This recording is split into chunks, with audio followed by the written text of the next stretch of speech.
Hi mga kaplantita at plantito, ako si Alina Merludot Pilampito at welcome to my vlog. Gusto ko talaga ng mga halaman dahil nagbibigay sila ng sariwang hangin, kulay at good vibes sa aming bahay.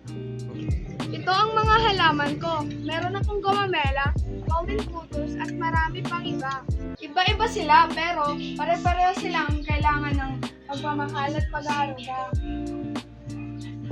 Katulad ng tao o alagang hayop, kailangan din nila ng pagkain, tubig at araw para lumaki at maging malusog.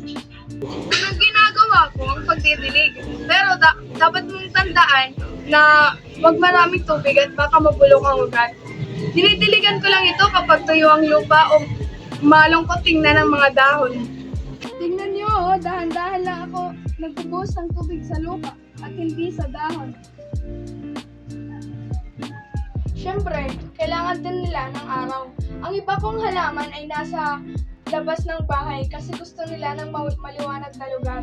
Pero ang iba naman na halaman, tulad ng halaman na ito, okay na sila sa balkonahe namin. Tumutulong ang araw para makagawa sila ng pagkain sa pamamagitan ng photosynthesis.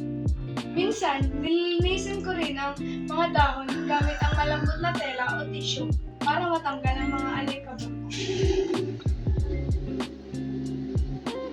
Minsan, tinitingnan ko rin kung may tuyong dahon. Kapag may tuyong dahon, pinuputol ko ito ng maingat para tumubo ang bago. Like this. At ito ang sikreto ko. Pinakausap ko ang mga halaman ko.